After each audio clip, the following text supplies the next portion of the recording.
Support for this episode of Judaism Unbound comes from the Oshman family JCC in Palo Alto, California, whose vision is to be the architects of the Jewish future. The Oshman family JCC empowers you to experience Jewish paths toward a life of joy, purpose, and meaning through innovative Jewish learning and wellness programs, community building, and initiatives to develop the next generation of Jewish leaders.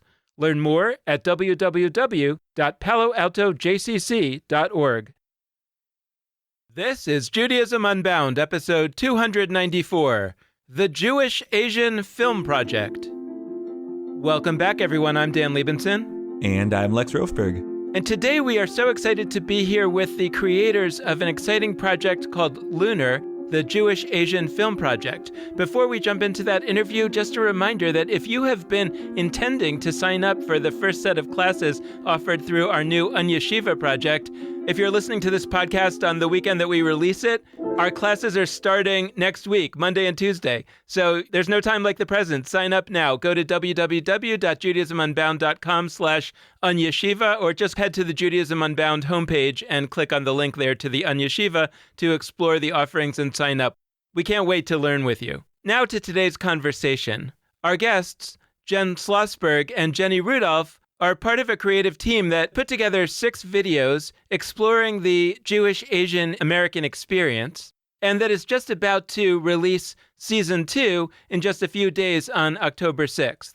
The project is called Lunar, and it cultivates connection, belonging, and visibility for Asian American Jews through authentic multimedia storytelling and intersectional community programming.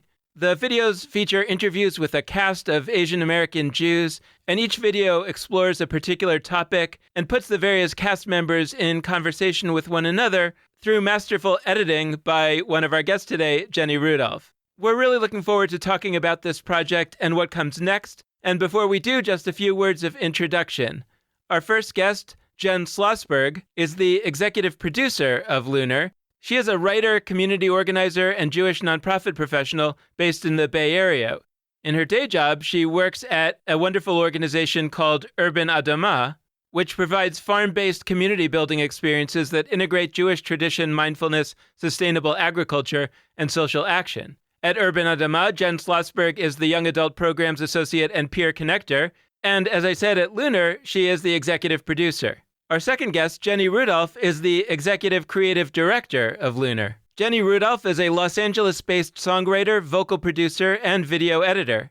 Her hunger for authentically human storytelling is what's driven her to diversify representation in music and media. She is a graduate of the Berklee College of Music and an award-winning songwriter. We're really excited to jump into this conversation, so Jen Slosberg, Jenni Rudolph, welcome to Judaism Unbound. It's so great to have you. Thank you. So excited to be here. Well, we're really excited to have you. It's such an important project. So to get started, can you just tell us a little bit about who Lunar is for? Like when you're making this, are you making it primarily for Asian American Jews or for white Jews to understand Asian American Jews better, all of the above? And if it's all of the above, can you explain sort of what you hope it will be for those different audiences? Yeah, our philosophy has always been by us, for us first. So first, we are for Asian American Jews. We are a space and community for Asian American Jews to feel seen and to find belonging and connection. And then beyond that, we are also for our broader communities to get to know us better and learn more about us and also just see us and recognize that we exist and that we are not some kind of strange mystical, myth. Like, we are here and there are actually very many of us, which is actually something that I didn't even know. And a lot of us didn't even fully know until we started creating this community.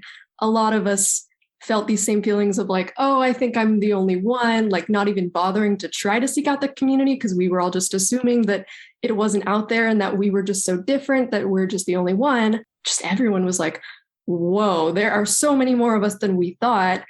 I've gone my whole life assuming I was the only one. And now that I see how many of us there are, I'm almost a little upset that like I didn't find this sooner and that I wasn't like trying to find this sooner. Both Dan and I, in prepping for this episode, we watched the flow of your videos that are released so far as season 1. And it was a powerful experience, both because the videos are just good videos and feature a lot of different voices. I mean, it's just sort of an ongoing thread of first person accounts from different Asian American Jews. And part of what was so riveting and powerful was the fact that these were experiences of pain. The sense I get is, and part of what I think Jenni was voicing just earlier, is that that's part of the origin story of why this organization exists. But I'd love to hear a little bit more about, like, is that the call for why this project exists? Or are there other layers you'd add as well? It really, a lot of it happened organically. I was enmeshed in Jews of color community and mixed race community, both while I was attending UC Berkeley. And that's because growing up, I grew up in a very monoethnic environment that's not very, doesn't really have a language around diversity or accepting of differences or tolerance. Because I actually grew up in China. And so I was one of, I think, 2 or 3 mixed race kids in my entire school and certainly in my class. And all of that was met with a lot of curious questioning, a lot of intrusive encounters, a lot of fetishization, and just treatment of me that was like I'm an exotic species and not necessarily seeing me as a human. And so that's really what drove me to be really feeling isolated and depressed growing up. And those experiences led me to seek out mixed race and Jews of color community when I attended college. And having been a part of those communities, mixed race and Jews of color, for several years, I found a lot of belonging, acceptance, and got a lot of room to process my identity through that. But I was looking for something a little more specific. I found that it was really relatable and I felt very seen in both of those spaces, but also the people who are encompassed by those groups is like a large spectrum of racial identity and cultural identity. And during the pandemic, especially, I think everyone started feeling a little bit more isolated because we were all stuck in our houses, right?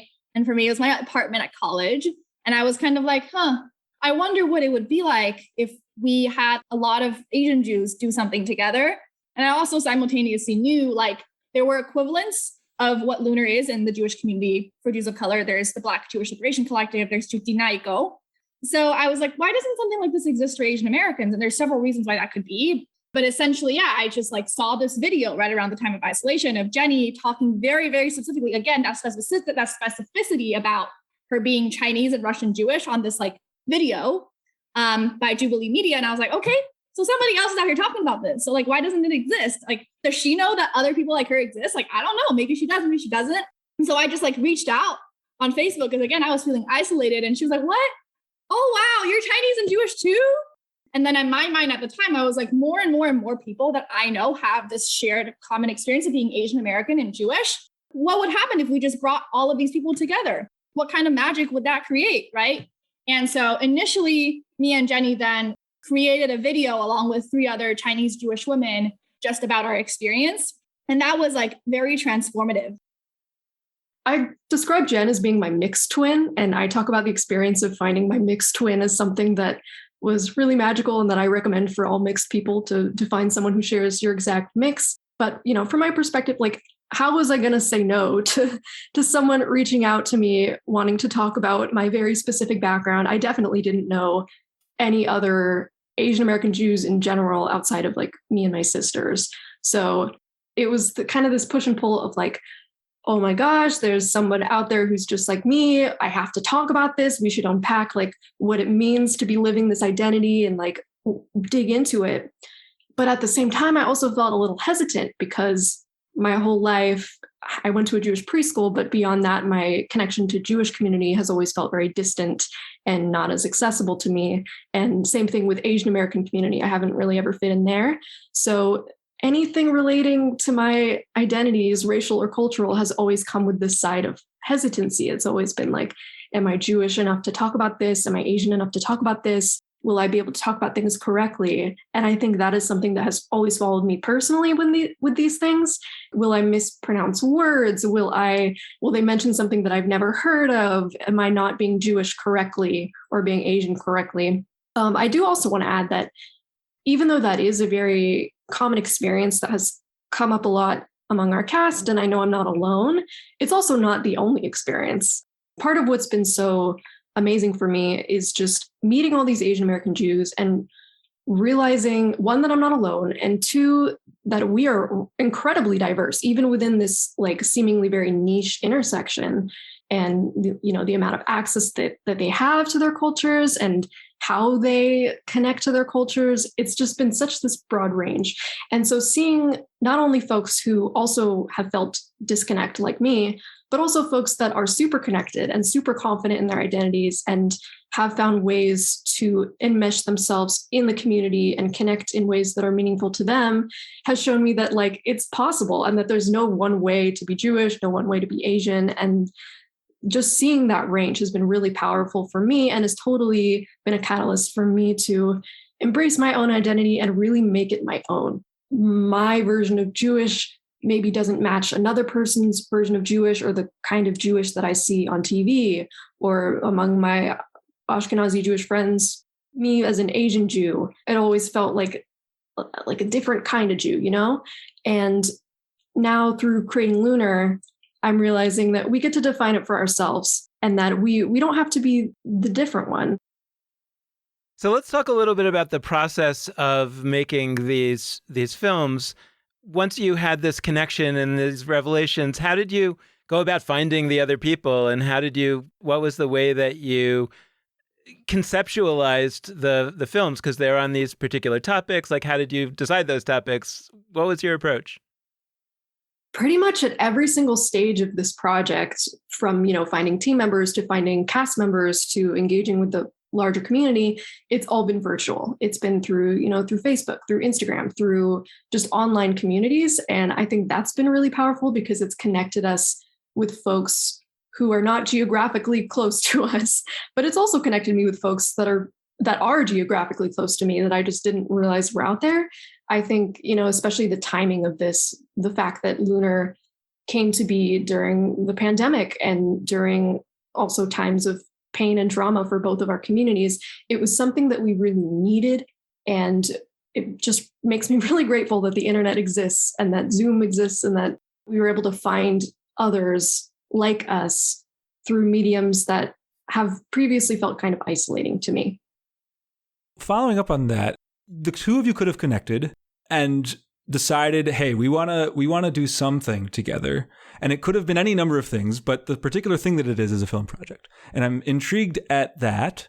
And I'm curious, there are people who forge digital synagogues. There are people who write essays and compile them together. There are people what was it about podcasts. Doing a podcast? Yeah. Okay. Somebody, I've heard that there are people out there that do podcasts. Yeah. Film called to you, and I'm curious why, and I'm curious what it is about this particular medium that you felt could tell the story that you wanted to tell. And then the other thing I'd say is as somebody who edits audio a lot, I was wildly impressed. There are ways in which all these interviews, which I don't know if people were in the same room, I don't know if people were in different rooms, but you patched it together afterward. There are ways in which all of it feels like people were almost finishing each other's sentences. It was really seamless, and that's not easy. That takes a lot of time. And so the sense I get is that there was really, I don't know, it felt really thoughtful to me and really crafted. And so I'm curious what it was that called you to this medium, film, and within that, what called you to this first person conversation style when it could have been a more classical documentary with a narrator or something. So I found Jenni on a video in which there were 6 mixed race Americans, and they were standing on lines that ranged from strongly disagree to strongly agree. And they all just got to agree or disagree with statements and then stand on lines and explain in first person what their decision was and why. Naturally, because I found her on a video, I was like, video sounds like a great way to do this. It was a pretty organic medium that sort of instinctively occurred to me personally. After that, though, it did turn out to be a pretty perfect choice. And the other thing that felt really powerful about the videos is the faces. There is a collage of our cast, 23 Asian American Jews that I love. It is a very powerful picture. It's 23 Asian American Jews lined up in a collage on a still image. That is what I think is the most powerful thing for future generations, as well as who's currently watching, to see is the faces. This is the face of Judaism, right? This is the face of our future as a community. And to me, you won't get that in an essay or a podcast. That power, I don't think you'll get in any other format. And then in addition, I think something like a video series allows us to feature more people. And it was really important to me that this thing featured a lot of people, because I don't think any one of us can tell the story of Asian American Jews because of the diversity in our community. And the fact that we were able to put folks in conversation in small groups and have that interaction, it was the start of building a community. For me, the impact is twofold. It's that you can see Asian American Jews and then that you can hear us. Just joining a Zoom room filled with dozens of other people who look very similar to you and could be like your long lost Asian Jewish family. Like, that's a very viscerally comforting feeling. And it's the kind of feeling that, like, I joined the Zoom and I'm like, oh my gosh. Immediately I felt like I belonged. It was a feeling like, this is what I've been missing my whole life. This is how a lot of other people just can normally feel in a space where they can join a space and not immediately be the odd one out. But then, of course, beyond that, hearing everyone's stories and being able to hear it in their own words. And that was something that was really important to us, is that we wanted this to be totally unscripted. I mean, we gave them like questions, and we gave them time to like really think on their questions and give proper answers, but everything that they said came from them. And one of like the major like tenets of Lunar is authenticity. Sometimes I feel that as an Asian American Jew, I don't always feel free to speak honestly about things, or I feel that I'm not listened to, or I feel kind of invisible. So in crafting this space where we are all very visible and, you know, encouraged to speak very honestly and openly and share often very like nuanced thoughts on things, you are here to be authentic. You are here to be your true full self, and no one will judge you for it. And we are all here to support each other. And that was really powerful for me. In terms of like the logistics of how we filmed, we have 23 Asian Jewish cast members, and we filmed in 5 groups of 4 to 5. Before filming, we had a big Zoom session where many of our cast members were able to meet each other for the first time and just feel that moment of connection and that moment of, oh my gosh, there are so many of us. And then we split off into the 5 groups. And within those groups of 5, folks were able to really dive into the questions.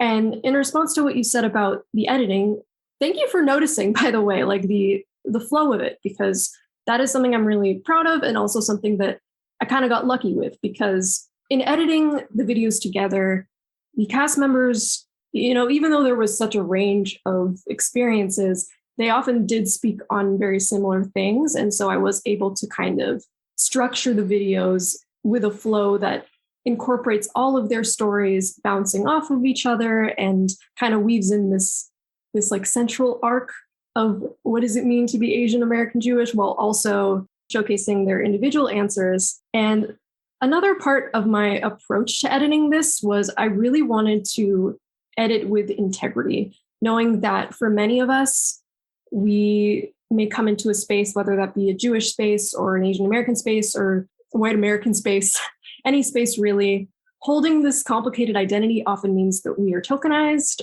that our words are taken out of context to fit whatever narrative the platform wants. And being used to that, I really wanted to take care in making sure that everyone was properly represented, and that what they were saying, even with my editing, you know, cutting out everyone's ums and likes, and as a podcast, I'm sure you understand, even with all of that, I really wanted to make sure that what they were saying came out in the same way that they intended it. So that was something else that we implemented at every step of the process. You know, before publishing the videos, we would send them to the whole cast for review, and they would correct us on anything. Being able to kind of give that power to the cast felt powerful, and it felt empowering to me too, because many times that has been taken away from me. It's my turn to be in the editor's seat and to be like, all right, we're telling our stories. How are we telling it? We're defining it for ourselves. So can you tell us how some of the particular topics came up, or how you decided on them? Like, I was really, the one on food was fascinating to me on all kinds of levels. I was wondering if that was your intent going in, or that kind of emerged from the conversation.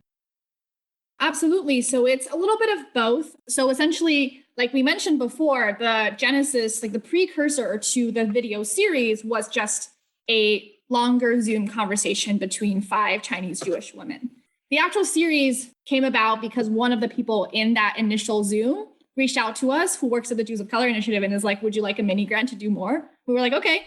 I had planned several questions for that initial Zoom, but we started on one question. Everybody introduced themselves, one question, and then the conversation just flowed. We didn't need any more prompting questions. The space was so organic and so powerful that people just started to share. So what then happened after is we edited that down, and then Jenni looked through that footage and organized the footage by emergent themes. And the 5 that we came up with from that, what ended up being the 5 themes of the video series that came later.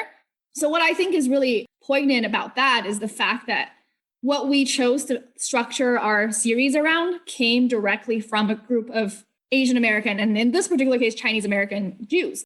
It wasn't just me and Jenni kind of playing a arbitrator role of deciding which topics are important to cover. It was these are the topics that collectively became important in a conversation. For the Passover episode, we just had a lot of footage from Passover, people talking about Passover foods, because one of the questions we asked our participants when we filmed was, what is your dream Asian Jewish Passover Seder? And so that just kind of became a natural 6th episode to end on around the time that it was ending the series. So that's kind of a little bit about the themes. First of all 6 of the episodes I strongly encourage listeners to watch. One of them that spoke most deeply to me was titled Jewish Enough, Asian Enough. And first off, I loved that was a parallel duality of 2 declarative sentences. There are articles floating around out there with titles like, Am I Jewish Enough? And I liked that this was Jewish enough, Asian enough. We are indeed.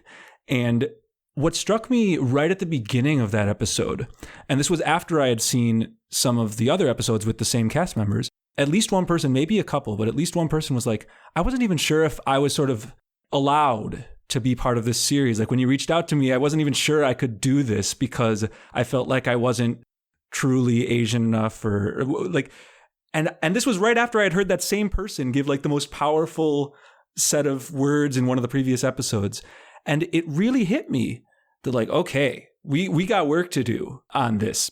If people are not feeling fully empowered when they have such depth of what I would term Torah, depth of wisdom of teaching, if they still think that somehow they're not really fully of a space, that's a real warning sign. So I'd love to hear more about that Jewish Enough, Asian Enough episode.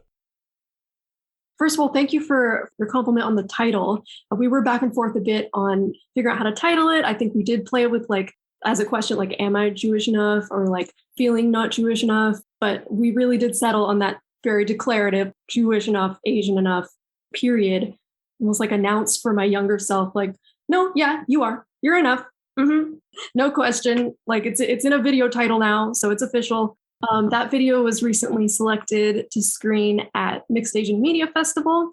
And yeah, that episode is one of my favorites. It definitely speaks to my personal experience. And the cast member that you're mentioning, Ali Pinhasi, I know exactly the quote you're talking about, where she mentions, I didn't even know if I was Asian enough to do this video. There was another cast member too, Maya Katz Ali, who also mentioned that when she saw postings for Lunar, on Facebook, she initially it didn't even dawn on her that she was an Asian American Jew, and that she was, thinking about, oh, who of my friends are Asian American Jews? Who can I send this to? And then eventually oh, wait, I'm an Asian American Jew.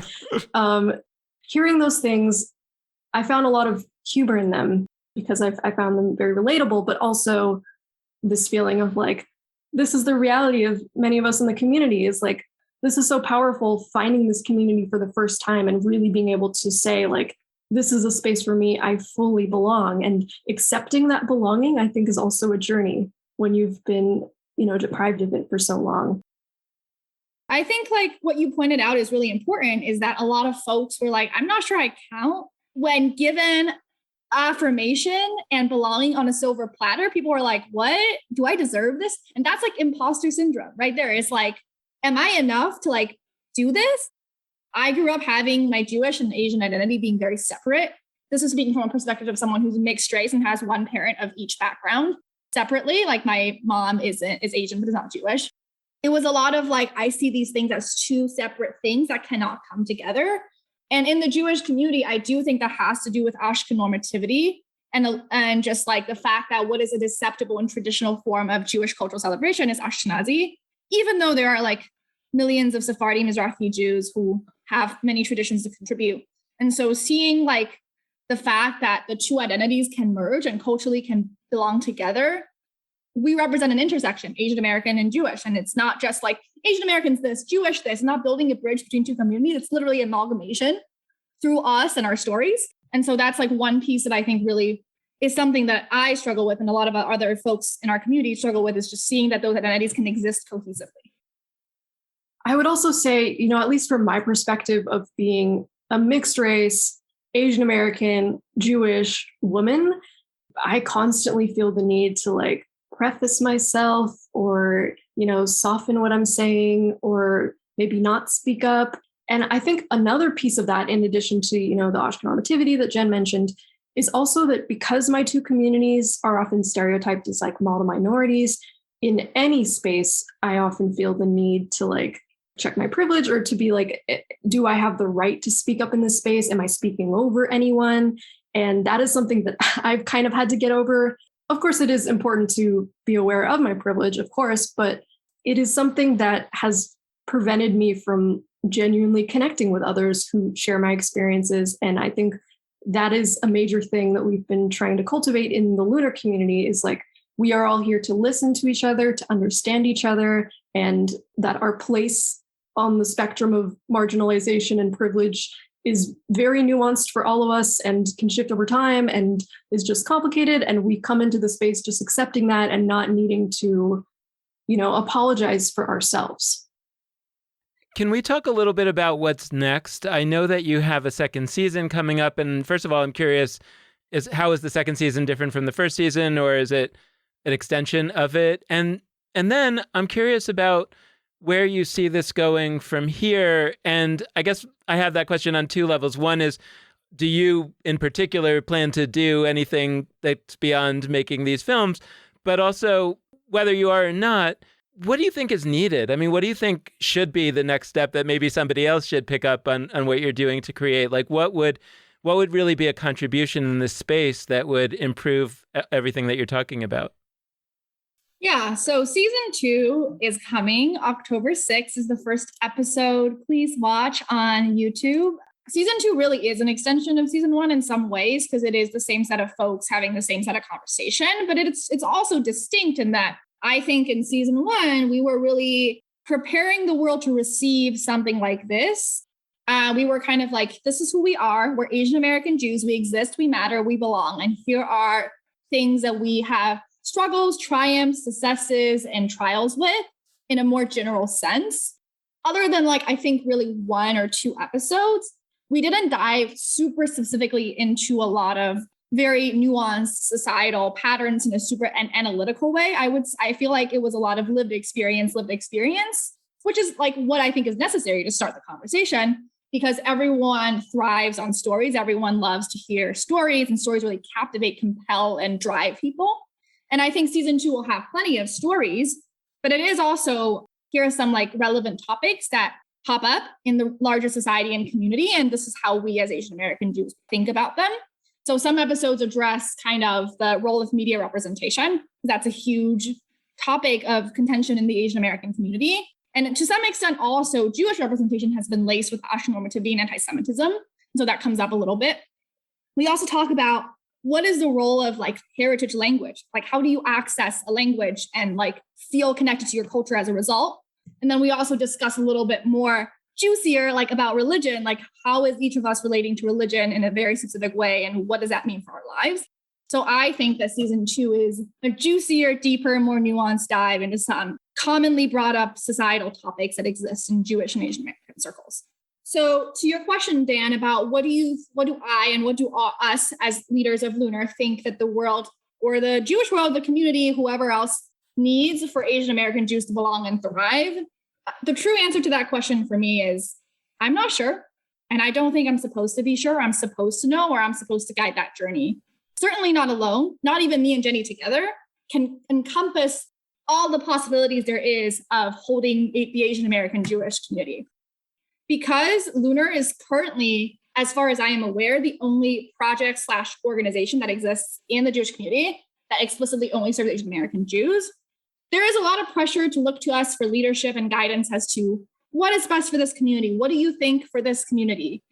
And to me personally, it's like, oh, I wanted to make videos. We made the damn videos.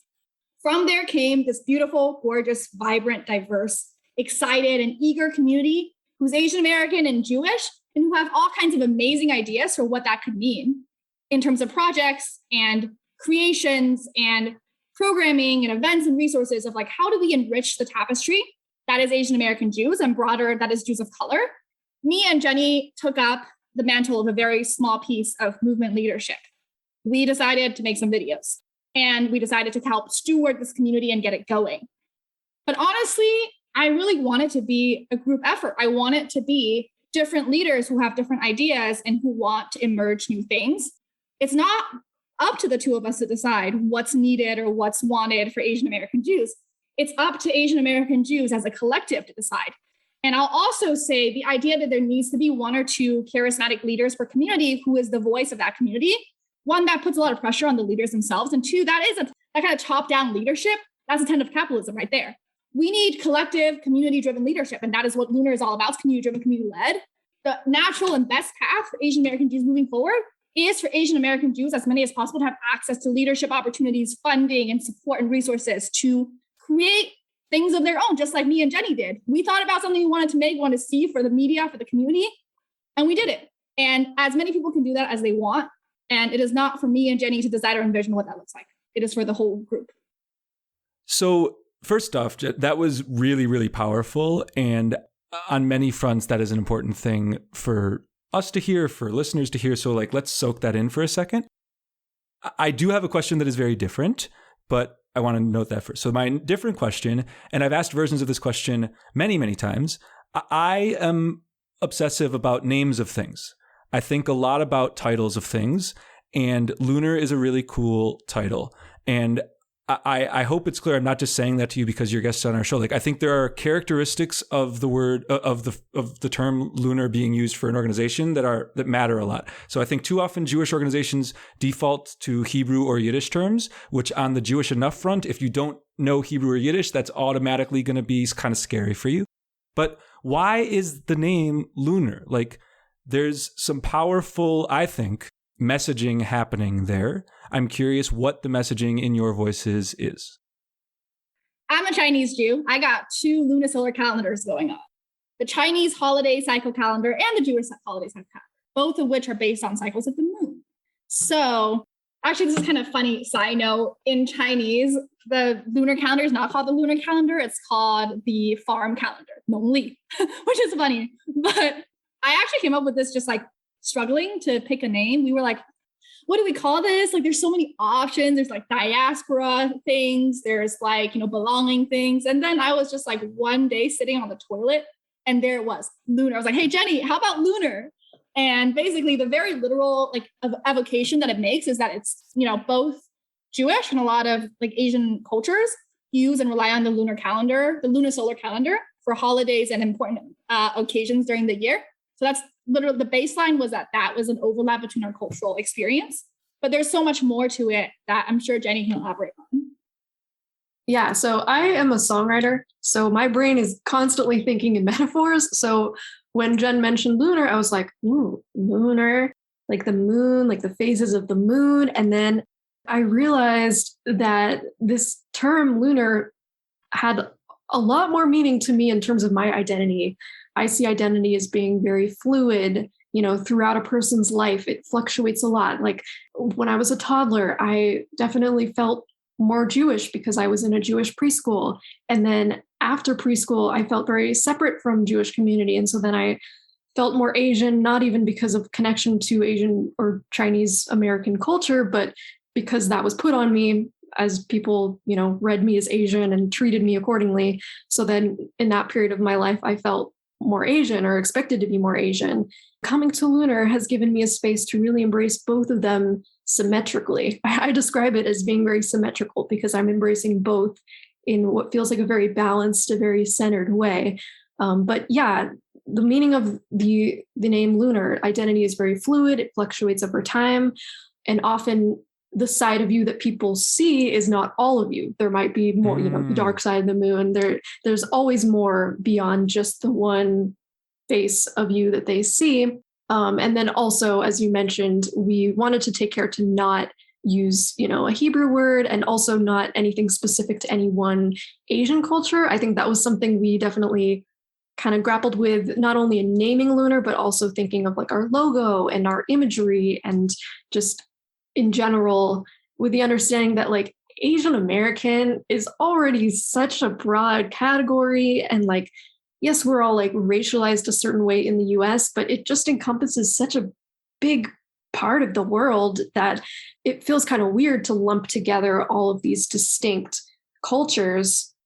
So in creating this space for Asian Americans, which acknowledges that we often experience, we're often connected by similar experiences of how we're racialized in the US, but also that we descend from very deeply rooted, distinct cultures all around the globe. So kind of carrying the responsibilities of representing a wide range of Asian Americans, a wide range of like Asian people, and then a wide range of like Jewish people is something that we have thought about at every step of creating Lunar. I'm thinking about some of what you've described today, some of what a lot of the folks in your film talk about. And of course, you and they are putting it in terms of Asian American Jews because that's what this project is about. But there are so many other kinds of Jews that I think you could just a different kind of alienated Jew, and they'll have a lot of the same senses of alienation and a lot of the same reasons. Like, for example, Ashkenormativity. That's not something that only makes Asian American Jews feel not included. There's so many other people. So I guess I'm wondering about, and we've been talking about it a lot on this show, this year is the Shemitah year. It's this every 7 years where we kind of can have it as like a Shabbat of years where we can reflect on the next 7 years and kind of almost like fantasize about a better future. And I'm just wondering, like, when you think about a better future where Asian American Jews are not marginalized, but are in a more central space, are you thinking about bias for us spaces, or are you thinking about a reimagined Judaism for all Jews? And what would that reimagined Jewish community look like in which Asian American Jews wouldn't be and wouldn't feel marginalized, but would actually be central alongside all kinds of other formerly marginalized Jews? I would say that our little bias for us space that's actually not as little as we originally anticipated it to be is probably where it starts, at least for us. At every stage of the project, Lunar has grown far beyond what we could have imagined for it. So it's almost kind of hard to say. I think something that I really discovered through this project is, being Asian American and being Jewish, both of my communities carry a lot of pain and a lot of trauma and guilt and a lot of really complicated feelings. Something I really learned being in the Lunar community is that the experience of being an Asian American Jew is actually not one of just pain and trauma. Of course, it is important to talk about all the challenges and all the difficulties, but actually being an Asian American Jew is joyful. It is fun. It's exciting. It's, complicated, but complicated it can be fun. And being able to connect with others at that intersection and really unpack it has shown me that it's like, yes, there's a lot that I carry. There's a lot that I've, a lot of like generational trauma that I've inherited. There's a lot that I have to be aware of when I walk into any space, and choosing when to reveal my identity or engage with my identity. But like in a space where we are free to be ourselves and free to connect however we want, having this identity is joyful and it's fun. And I would really love for our broader communities to understand that, like, yes, the Jewish community, there's a lot of work to do, but also it's not all pain. And I have a couple of things to add around like bias for us versus bias for us and or the larger community. There's a lot in that one question. And I've thought about this a lot, both because of my leadership in Lunar and because of my leadership in the broader Jewish community. Being a Jewish communal professional and educator, having worked with Jews of color led programs and being the Jew of color in that position of leading. So I've thought a lot about the relationships between multiracial containers of Judaism, as well as specific containers that are relevant to people's individual identity. And also, I want to relate it back to the Jews of Color Initiative Count Me In study that you all had covered last episode. On a micro level, it is up to each JOC, each Jew of color, to decide, how do I want to participate Jewishly? Do I want to be in multiracial spaces that are likely predominantly white for the foreseeable future and, deal with all the challenges and tribulations that come with that? Or do I just want to joyfully exist in Jews of color led spaces and driven spaces? That is like a really individual thing that people work through over time, and things like their attitudes and feelings might change. But I do want to point out that the Jews of Color Initiative study actually found, a plurality of Jews of color have found belonging in spaces with white Jews and feel a deep connection to their Judaism and a deep investment in the Jewish community. And so there is likely a sizable population of us that really want to be in multiracial, and I don't just mean people of color multiracial, I mean including white people, community in the just like a general Jewish community. There's probably a sizable amount of us that want that. So it is on Jewish institutions to make it so that those environments are hospitable to us and is not our labor to do for free, especially not our labor to do for free. I also think for any group that dedicates themselves to Jews of color, this is my personal opinion, there needs to be some kind of articulation of how your relationship is to the larger community, just because there are going to be people in your community who want to participate in larger institutions. What are the access points? What are the pathways? And what are the ways in which you're keeping those things separate, but still giving opportunities for them to come together? I always think of it as an offering and an invitation and not a requirement. Like if someone comes to us for an Asian American Jewish space and that's all they want from us, great. But if we know of and see availability of other spaces, such as Jews of color general spaces or larger multiracial Jewish communities that are led by Asian American Jews, we're not going to refuse that or limit access to that, because ultimately we're an entire Jewish community and we're all Jewish and we're all here to be Jewish.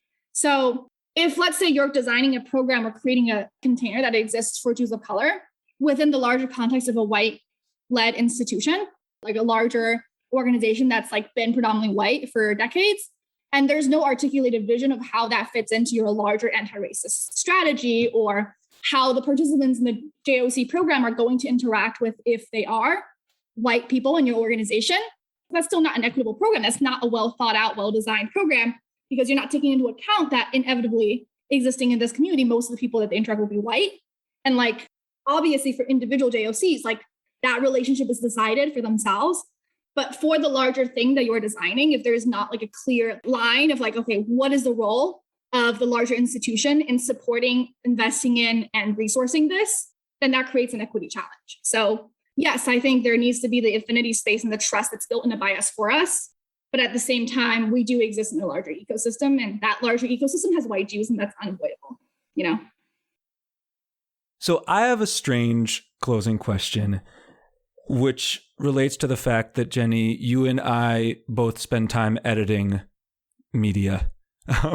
So listeners, you get to have a super nerdy question about audio/video editing.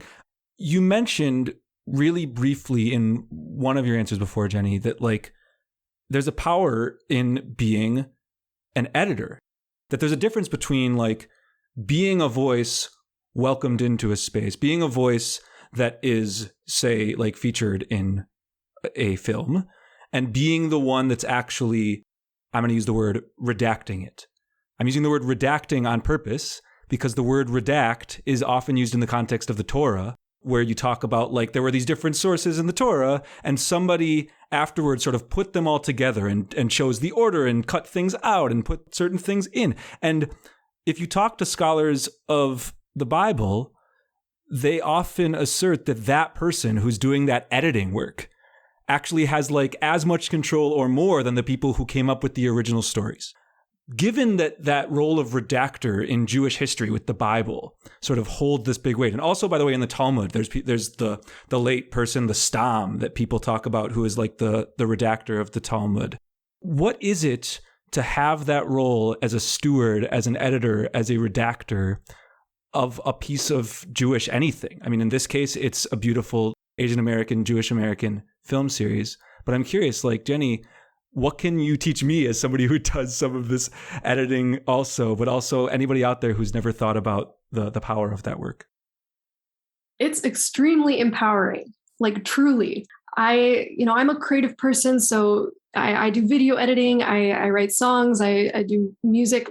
I explore lots of different mediums, and specifically dealing with this corner of my video editing work and dealing with something that's so personal as, identity. Identity is so personal. And so when I, took on this role, I knew that it came with a lot of power. I mean, my approach to editing this was I wanted to be overall very transparent. I want to make sure that people who are sharing their stories are sharing them and that they are, edited and packaged in a way that is reflective of what they really mean and how they really want it to be, shown.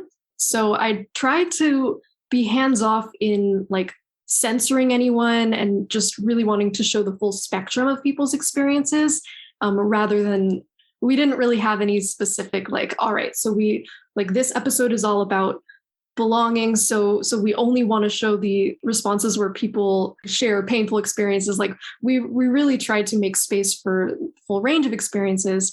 And something that I noticed while editing, a lot of our cast are women. And for me as a woman, and especially like as an Asian woman, I constantly notice myself prefacing what I say and just littering my words with qualifiers. It's the kind of thing like, and like, and then when people say, I feel like, I think, like, maybe I'm wrong, but inserting this phrase at the beginning of your sentence that kind of just weakens or softens the rest of what you say.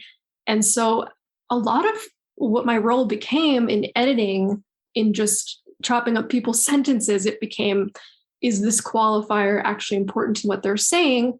Or would it be more meaningful and more of what they really intend to say if I just take it out? And what I noticed is that like 95% of the time, I would take the qualifier out and the sentence would immediately like triple in weight and in meaning and in the emotional impact of listening to it. Occasionally, there would be some qualifiers where I'd be like, okay, actually, I think this qualifier does change the meaning of the sentence, so I'm going to keep it in. I think it captures the nuance of what they're saying. But most of the time, the sentences made more sense and really were truer to what they were trying to say when I just took the qualifiers out. And I think I've learned a lot about myself in taking on that power of making those choices, being more assertive and stronger with my words and more confident in myself. And I'm really honored and grateful to have taken on the power of choosing how these stories are presented and trying to do that in a very transparent way and with integrity, speaking to the lunar values of authenticity. And I'm glad that you posed that nerdy question to me because it checked all the boxes of speaking to the nerdier side of what I do. And also I've definitely thought about this a lot as I've worked on it. Like, what does it mean that I'm the editor of this? What does it mean that I'm taking out everybody's qualifiers? Like, thank you for asking me that. Thank you to both of you for an absolutely wonderful conversation. To everyone out there listening, please always do this, but go to the show notes for this episode, judaismunbound.com, because we're going to have a whole bunch of links so that you can watch season 1, which is already out, and so that you can stay tuned for season 2, which is coming out super soon. So thank you both so much for joining us. This has been fantastic. Thank you. Thank you. And thank you so much to all of you out there for listening. We hope you've enjoyed this conversation, and we hope that you'll tune in again in the future.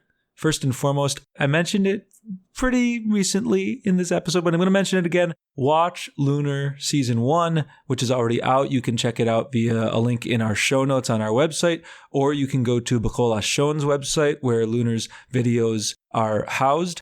And also, really, really importantly, check out Season 2. It's coming out on October 6th, so if you're listening to this before that date, you should stay tuned. And if you're listening after, you can find it online. So definitely go and watch Season 2. And if there's future seasons, watch those too. One note on the Judaism Unbound front is that our Yeshiva, our brand new digital center for Jewish learning and Jewish unlearning, is launching our first semester this coming Monday as we release this episode. On October 4th is when the first class, my first class, is going to be in. October 5th is Dan's first class. If you are looking to slip in a last-minute sign-up, you can do so at unyeshiva.com. That's UNYESHIVA.com. So we always close out our episodes, of course, by saying all the ways that you can be in touch with us. And here they all are. First, there's Facebook and Twitter and Instagram. All of our handles on those different apps is just Judaism Unbound. You can also visit our website, judaismunbound.com. And you can email us at dan@judaismunbound.com or lex@judaismunbound.com. The last request we like to make is that we deeply appreciate any amount of financial donation that you're able to send our way. And you can do that on either a monthly recurring basis or just as a one-time gift via judaismunbound.com/donate. So thank you so much for listening. And with that, this has been Judaism Unbound.